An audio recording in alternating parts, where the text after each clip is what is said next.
A very good morning to all of you. आप सभी को Radhe Radhe. Star IQ YouTube channel में आप सभी का बहुत बहुत स्वागत है। मेरा नाम है Sunil. Star IQ YouTube channel को अगर आपने अभी तक सब्सक्राइब नहीं किया है तो कर लीजिएगा। स्टार आईक्यू पीडीएफ के नाम से टेलीग्राम चैनल है, आप इसे भी ज्वाइन कर लीजिएगा पीडीएफ फाइल के लिए। कल आपसे सवाल पूछा था, उसका सही जवाब क्या होगा? राष्ट्रीय कृषि उच्च शैक्षणिक परियोजना के तहत हरियाणा के छात्र अब किस देश की वेस्टर्न सिडनी यूनिवर्सिटी से कर सकेंगे ऑनलाइन पढ़ाई? तो इस क्वेश्चन का सही आंसर था ऑस्ट्रेलिया, यानी कि ए ऑप्शन। आगे बढ़ता हूं। आज का पहला क्वेश्चन क्या है कि कांग्रेस सरकार में 2008 की भर्ती में चयनित हुए 1983 पीटीआई को सुप्रीम कोर्ट के आदेश पर बर्खास्त कर दिया गया था। अब राज्य सरकार उन्हें वॉलंटियर के तौर पे रखने वाली है, तो इन्हें क्या नाम दिया जाएगा? इन्हें नाम दिया जाएगा SSSA, यानी कि ए ऑप्शन जो है इस क्वेश्चन का हमारा वो बिल्कुल ठीक रहेगा। SSSA का नाम दिया जाएगा हरियाणा के अंदर इन्हें।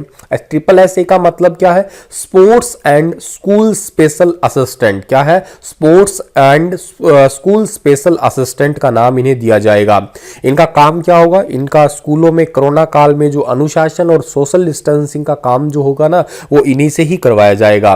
और पीटीआई को अभी जो है रिसेंटली इनके लिए एक पोर्टल जारी कर दिया गया है, और उस पोर्टल के ऊपर जो है ये अपना रजिस्ट्रेशन करवा सकते हैं और इनको ज्वाइनिंग होगी। और इनको पर मंथ जो है 24,000 रुपए जो है वो दिए जाएंगे। ये बात भी आप याद रखना। और इनका तकरीबन दिन में 700 से लेके 1000 रुपए के बीच में इनको हर रोज के देने की कोशिश की जाएगी।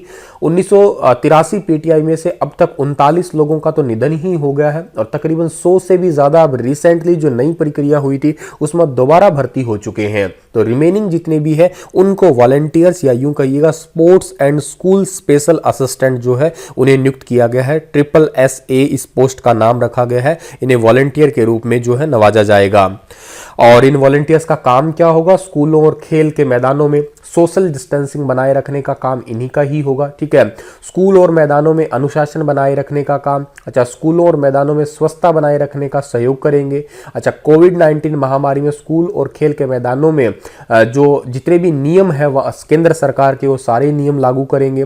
लागू करवाने में जो है बच्चों को भी सिखाया जाएगा। सामाजिक भेदभाव और स्वच्छता को लेकर जागरूकता पैदा करेंगे। और सामाजिक भेद और मुखौटा और स्वच्छता के बारे में, जैसे आपका एक मास्क वगैरह है, मास्क कितना जरूरी है, 2 गज दूरी और मास्क है जरूरी, इस चीज को तो जरूर अपनाएंगे। अगला क्वेश्चन हमारा क्या है कि कर्मचारी भविष्य निधि संगठन के क्षेत्रीय आयुक्त जिनका नाम है परितोष कुमार, और हिसार के प्रवर्तन अधिकारी जिनका नाम है अनुरंजन कपूर, इनके अनुसार प्रदेश यानी कि हरियाणा के सरकारी और प्राइवेट कर्मचारियों के लिए एक खुशखबरी है। और उसमें क्या है कि रिटायरमेंट के तुरंत बाद कर्मचारी या फिर अधिकारी को पेंशन का लाभ मिलना शुरू हो जाएगा। मतलब अगर आज रिटायर हुआ है तो कल से ही पेंशन स्टार्ट हो जाएगी। अब ये योजना हरियाणा में कब से और कहां से लागू करने वाले हैं? सबसे पहले कहां से लागू होगी, किस जिले से, और कब से इसे लागू किया जाएगा? पहली तो बात, आप लोग इस क्वेश्चन को समझ ही गए होंगे। इसका मतलब क्या है कि कर्मचारी भविष्य निधि संगठन, ये संगठन क्या है? ईपीएफओ जिसे हम लोग इंग्लिश में बोलते हैं। बेसिकली क्या होता है कि एम्प्लॉयज का प्रोविडेंट फंड होता है और वो पेंशन के रूप में दिया जाता है। 10 साल वो मिनिमम अगर किसी डिपार्टमेंट में काम कर लेता है तो उसकी पेंशन जो है उसको रिटायरमेंट के बाद में दी जाती है। ये अब तक के नियमों के अनुसार बात कर रहा हूं मैं, ठीक है। हालांकि इनमें समय समय पे बदलाव करते ही रहते हैं। अभी रिसेंटली क्या होता क्या है, अब तक के डेटा के अकॉर्डिंग जब भी कोई कर्मचारी रिटायर होता है तो उसको जो है कई टाइम तक फिर ऑफिस के चक्कर लगाने पड़ते हैं। उसी के बाद भी जो उसको पेंशन स्टार्ट होती है। लेकिन अब कोई चक्कर लगाने की जरूरत नहीं होगी। जस्ट रिटायरमेंट हुआ और रिटायरमेंट होने के अगले दिन ही पेंशन स्टार्ट हो जाएगी। लेकिन उसे करना क्या पड़ेगा? उसे पहले 7 दिन पहले जो है वो अपने डॉक्यूमेंट्स को अपलोड करना होगा या डॉक्यूमेंट्स को सबमिट करवाना होगा डिपार्टमेंट के अंदर। अब ये योजना जो है कहां से शुरू हो रही है? ये योजना स्टार्ट की जा रही है हरियाणा के हिसार जिले से स्टार्ट की जा रही है। ये बात आप जरूर याद रखिएगा, ठीक है। हरियाणा के हिसार जिले से स्टार्ट की जा रही है। हिसार में कब से स्टार्ट हो रही है? ये 2 नवंबर 2020 से इसे शुरू किया जा रहा है, ठीक है, सोमवार से। तो ये बात आप याद रखिएगा। हिसार जोन के तकरीबन 10 लाख कर्मचारियों को इसका लाभ मिलेगा। नवंबर महीने में तकरीबन हिसार से जो है वो 176 लोग रिटायर हो रहे हैं। इसे शुरुआत हरियाणा के हिसार से होगी, लेकिन बाकी अन्य जिलों में इसे जल्द ही अप्लाई कर दिया जाएगा। अब जिक्र हुआ है ईपीएफओ का। ईपीएफओ जो है इसकी स्थापना कब हुई थी? 4 मार्च 1952 को जो है इस डिपार्टमेंट की स्थापना हुई थी। हेडक्वार्टर कहाँ पे? इसका न्यू दिल्ली में। कर्मचारी भविष्य निधि संगठन, employees provident fund organisation of India. आगे बढ़ते हैं हम लोग। तो किस जिले के स्कूल के 2 छात्रों ने boom barrier with traffic signal device बनाया है? बहुत ही इंपॉर्टेंट इनोवेशन कहेंगे आप लोग इसे। Boom barrier with traffic signal device बनाया है अभी हाल ही में पंचकुला के 2 स्टूडेंट ने, यानी कि बी ऑप्शन जो है इस क्वेश्चन का हमारा वो बिल्कुल ठीक रहेगा। पुलिस कमिश्नर सौरभ सिंह ने बच्चों की तारीफ भी की और उन्हें जो है एक प्रशस्ति पत्र या सर्टिफिकेट देके जो है सम्मानित भी किया। अब इसका मतलब क्या है सर? इस बूम बैरियर का मतलब देखिएगा क्या होता है कि कई बार जो ट्रैफिक सिग्नल जैसे मान लेते हैं कि 4 सेकंड पड़े रहते हैं या 3 सेकंड पड़े रहते हैं, तो हम लोग जो है अपनी बाइक या गाड़ी भगा के ले जाते हैं। तो होता क्या है कि उस दौरान दुर्घटना होने की बहुत ज़्यादा संभावना होती है। अगर हम हरामखोरी कर रहे हैं तो हो सकता है सामने वाला भी हरामखोरी करे और टक्कर तो होएगी फिर, ठीक है। तो इस चीज़ को रोकने के लिए क्या है, जब भी रेड सिग्नल अगर हो जाए, ठीक है, तो वहां पे एक ऑटोमेटिक टाइप का फाटक सा हो, वहां पे वो बंद हो जाए और जैसे ही ग्रीन सिग्नल आए सेंसर के माध्यम से अपने आप वो ओपन हो जाए। तो ये है वो बूम बैरियर, ठीक है। तो ये बूम बैरियर ऑटोमेटिक तरीके से सेंसर के माध्यम से काम करेगा। 13 साल का एक बच्चा है पारस गोयल और उनका छोटा भाई है 8 साल का गौरव गोयल। इन दोनों ने मिलकर जो है तैयार किया। ये चंडीगढ़ के सेंट कबीर स्कूल में पढ़ाई कर रहे हैं फिलहाल और इनके पेरेंट्स जो है उनका एक मेडिसिन साइंस का बिजनेस या यूं कहिएगा दवाओं का बिजनेस है इनका। और ये प्रोजेक्ट अभी रिसेंटली आपके थर्सडे को जो है पुलिस कमिश्नर सौरभ सिंह ने जो है आगे और ट्रांसफर भी कर दिया और इसे जल्द ही पंचकुला में लागू भी किया जाएगा। तो आगे बढ़ते हैं। अगला क्वेश्चन हमारा क्या रहेगा? अगला क्वेश्चन हमारा है कि किस जिले में 1 नवंबर से सिंगल यूज प्लास्टिक और पॉलिथीन पर नगर निगम सदर द्वारा पूरी तरीके से प्रतिबंध लगा दिया जाएगा? सिंगल यूज प्लास्टिक का मतलब क्या होता है? डिस्पोजल होते हैं या थर्मोकोल वाले जो हमारे खाना खाने वाली प्लेट्स होती है, उनको 1 नवंबर से यानी कि हरियाणा दिवस से अंबाला के अंदर से जो है उसे बैन कर दिया जाएगा। बी ऑप्शन जो है इस क्वेश्चन का हमारा बिल्कुल ठीक है। जैसे डिस्पोजल ग्लास हुए या प्लेटें वगैरह आप लोगों ने अक्सर देखी होगी, या तो इन्हें होटल्स वगैरह पे दी जाती है या गुरुद्वारे वगैरह के अंदर दी जाती है। तो 1 नवंबर से इसे मंदिर, गुरुद्वारे, भंडारे, लंगर के दौरान जहां पे भी इनका यूज किया जाता है प्लेट कटोरीज का, वहां पे सर्वे करवा के इन्हें तुरंत प्रभाव से बंद किया जाएगा। इनसे होता क्या है, ये बहुत खतरनाक होती है स्वास्थ्य के लिए, क्योंकि ये जमीन में गलती तो है ही नहीं, ठीक है।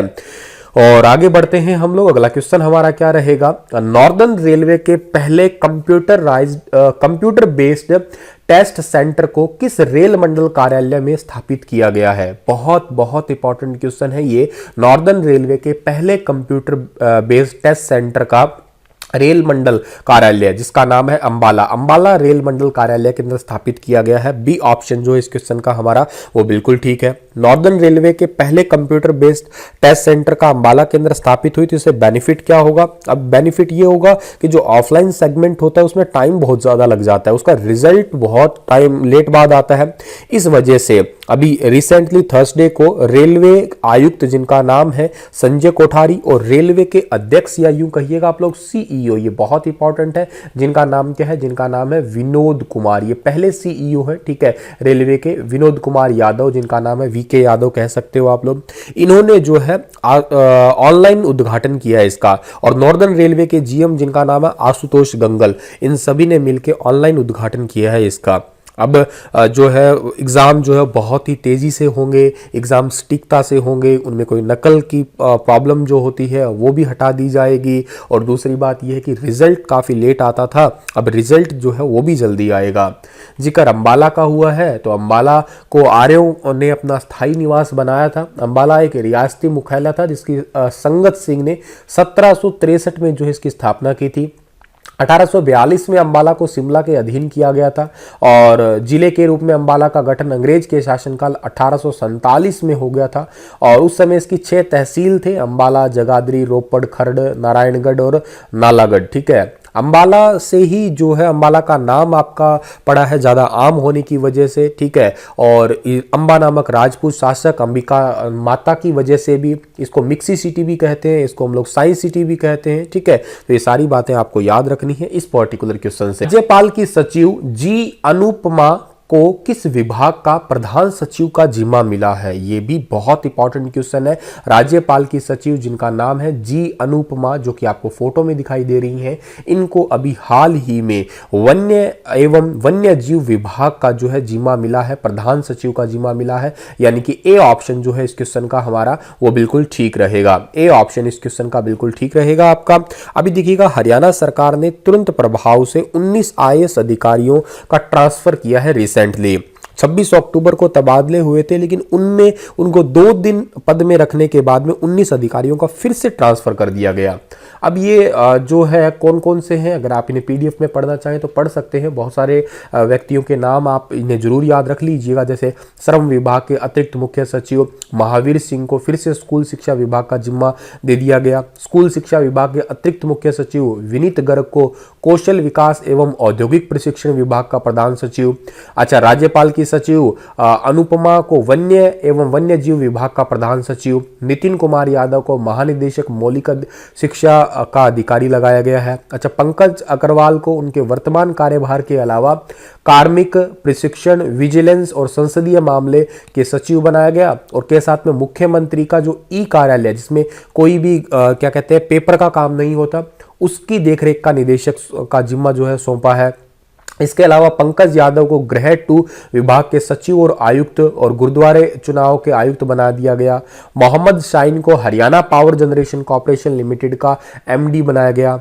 टीएल सत्य प्रकाश गृह वन विभाग के सचिव और हरियाणा विद्युत प्रसारण निगम लिमिटेड के एमडी यानी कि प्रबंध निदेशक होंगे। विनय सिंह जो है उन्हें हरियाणा शहरी विकास प्राधिकरण पंचकुला के मुख्य प्रशासक बनाया गया।